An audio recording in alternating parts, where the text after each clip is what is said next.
Change narratives have always been critical to transformations in any organization. We think it's ever more important in a world of volatility. Second, we think something is coming. To change the narrative in so many ways and to quickly change it. We've had so many great speakers today. We have so many more to come, so we're going to have to wrap it up there. But I really, really want to thank you for taking the time, Harry. I'm looking forward. And that's how we discovered the new port.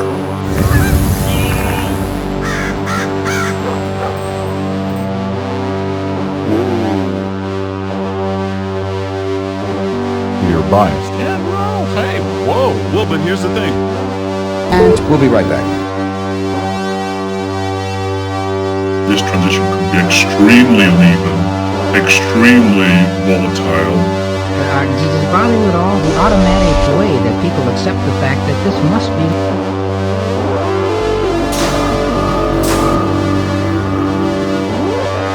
You can feel it, can't you? Chinese environment, you know? So...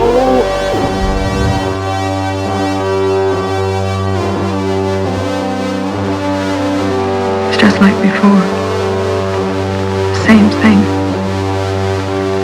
I wasn't important. I was extremely interested in notions of feedback and non-linearity.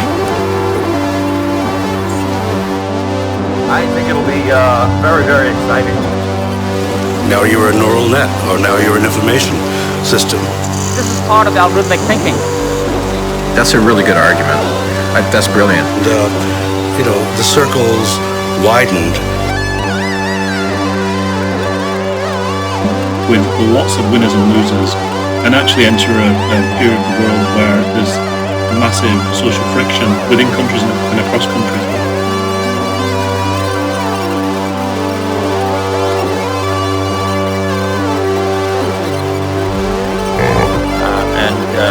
That's where, you know, we highlighted that the main issue will probably be about the workforce and the impact on employment and on communities, which are disproportionately affected. We've just run out of time.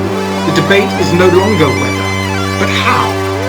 It's because the debate has moved on, and because tangible progress is now expected at a country and company level, that net zero is now an organizing principle for government and business around the world. For the average consumer. What is populism? Well, it is, these are movements that claim to be representing the common man, the common person. They are often, if not always, anti-elite and anti-party in many cases. How did we get here? That thinking it pays off in so many other areas. Which are disproportionately affected or driven by the enclave nature of resource extraction, which tends to be very concentrated. So that will be a big challenge. Could it become hyper volatile as this kind of, you know, as you enter the end game of hydrocarbons, you know, what's going to happen? And you could see very low prices, could see very high prices, could see super volatility. So I think we're entering a period of, massive uncertainty. Methane. Zimov explained that even during Chersky's frigid winters, temperatures under the lake's surface remain above freezing. Unfrozen water allows microbes to keep digesting organic matter long after the surrounding landscape is covered in snow. Water also has a powerful erosion effect. Holy moly! The bank is slowly thawing and collapsing, taking with it fresh pieces of permafrost into the lake, Zimov said. More fuel for the release of methane. As Walter Anthony, who is now a professor at the University of Alaska Fairbanks, put it to me, once permafrost thaws to the point where it creates depressions filled with water, the thaw starts to go deep and fast and expands laterally.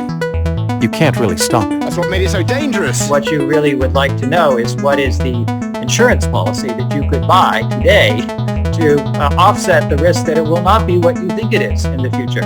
And it gets back to a lot of first principle things.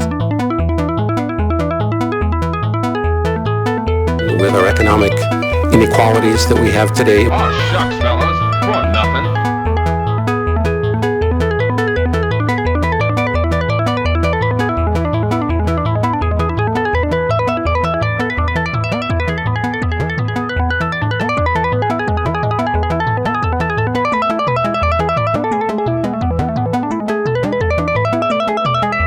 That is insane. You have a serious problem. So your life becomes the life of the guy dealing with 4 seconds, 0 to 60. Layers upon layers of more and more convoluted. They made their choice. Now they gotta live with it. That's what we're bringing to market, and we hope that people love it, and some people won't, and that's fine. What? Seemed absolutely absurd. Right. It was an insane claim, but it's all The various scenarios that might come to pass and trying to avoid the worst outcomes. You hearing these crazy rumors about weird experiments? Let's do it again. Do it again. Oh my word! The planet is pushing back, of course, against a certain kind of growth. Nobody knows how this is going to turn out. This is an experiment. And I think if you keep testing, you might find something very interesting about this planet. A couple of people have commented that we don't yet have a too little, too late scenario. Are there plans to develop one of those scenarios? Oh dear, I'll put that on the to-do list. I feel electric.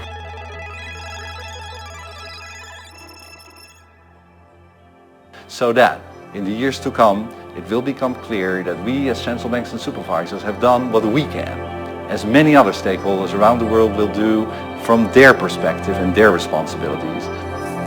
Now,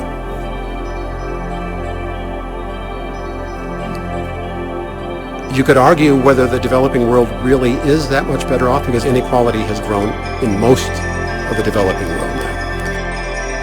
I think our social contract is broken, and that is at the heart of why our politics is so divided, and so many citizens around the world are disappointed and frustrated. Perhaps it is, but it develops new capacity.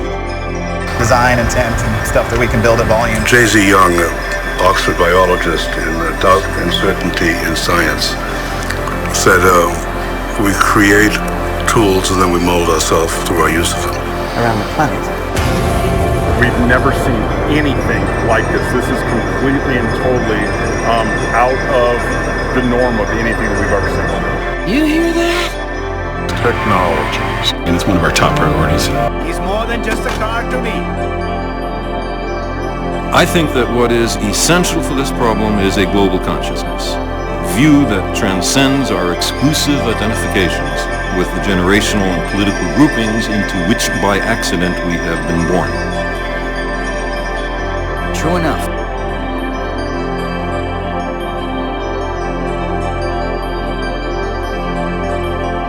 And since when is the world ever what it's supposed to be? Interesting. What the hell are you doing? This is part of algorithmic thinking. In a spirit of bold curiosity for the adventure ahead.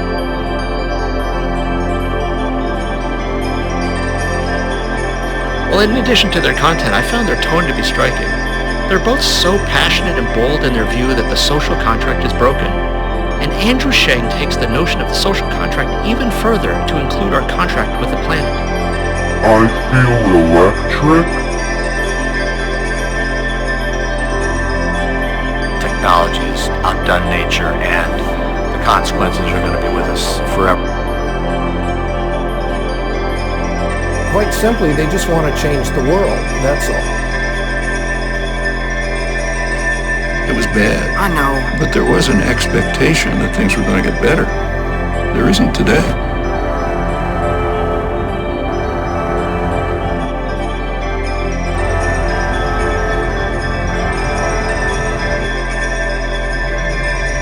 James Madison, the main framer, said the major concern of the society has to be to protect the minority of the opulent against the majority. You don't understand. You opened by talking about the American dream. Part of the American dream is class mobility. You're born poor, you work hard, you get rich. It's all collapsed. It's politics. The big political parties blame each other for everything.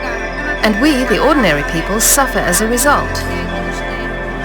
They fight each other, they organize big demonstrations, provoke violence, and we are caught in the middle. But they have the power, and they do whatever they want. No way. Our travels are coming to an end. They've concluded the oceans are warming at a rate 40% higher than they had thought, compared to estimates 5 years ago. So these are all wake-up signs that we have to take seriously, that something must be done. And when I look at my students and the new generation, they get it. So wake up. We're going the opposite way, so I think there's plenty of opportunity for us. What did he say? There is no mission. Right now. But recent climate calculations are based on computer models with incomplete information. What is it? Unfortunately, a lot of these Earth system models that contribute to such goals do not take into account CO2 and methane emissions from permafrost.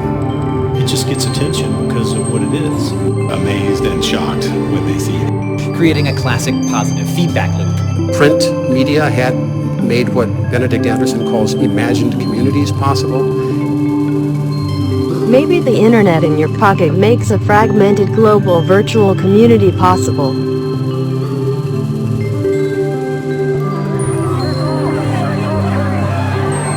To be able to get some live data and see how they perform under stress. Designed around what's the mission? The one who asks himself if they're the new poor. I never thought of that. You're absolutely right. The stability is great. Is like something like collective dreams, really. The cause of this disruption? Protesters blockading part of the Ambassador Bridge, a vital link carrying 27% of all trade between the U.S. and Canada. You know, I can understand people fighting for certain rights, but the way they're going about it, doing this is not going to solve anything. There is no such thing as a perfect wave in the ocean. In nature, a wave is this kind of complex, violent event.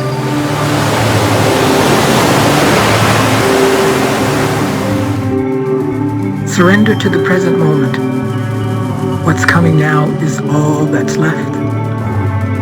Are you ever going to stop being a glasses half empty person?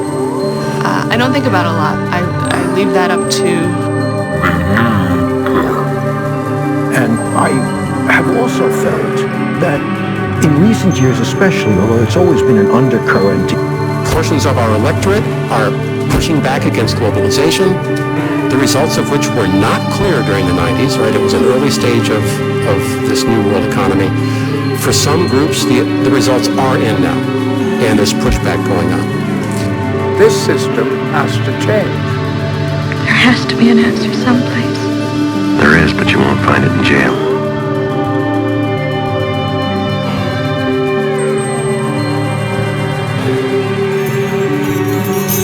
This is completely and totally out of the norm of anything we've ever seen. In Los Angeles, ideas are big business. For some, the stranger, the better. As we look back in history, Los Angeles, I believe, has so much to teach, but we always have so much to learn. Let us learn the lessons. Let us rehumanize each other. Let's find the common humanity between each other at this moment. It is the only thing that will get us to justice. It is the only way we can protect liberty, and it is the only way that we can save lives.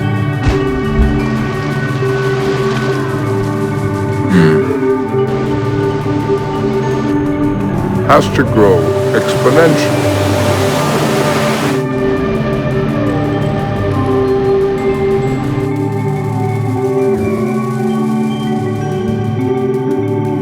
Jonathan, was it you mentioned that that was covered in the report? The opportunity for better governance is one of the opportunities that's been cited. I think that the transition it's unlikely to essentially happen without some transformation of governance at a regional, potentially global level around the flows of capital.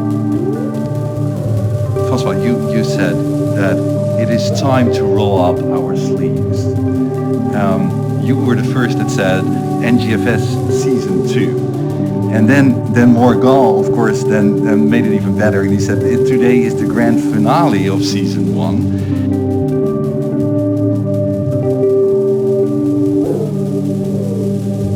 I think when we look at the scale, what you brought forward is the immense scale and challenge we're all facing. Just in terms of the numbers you're throwing out, $275 trillion, 8.8% of GDP. Notably about intergenerational fairness. This issue of how we are treating our society is one that needs to be considered in terms of its long-term economic and social societal costs and benefits. Our old model was premised on those kind of assumptions, which are no longer relevant to our societies. And the reason I think it's broken is two big drivers. One, the changing role of women, and the changing role of technology. I'm sorry if this one got a little depressing by the end, but what can I say? That's kind of just the reality of the moment. What are we gonna do?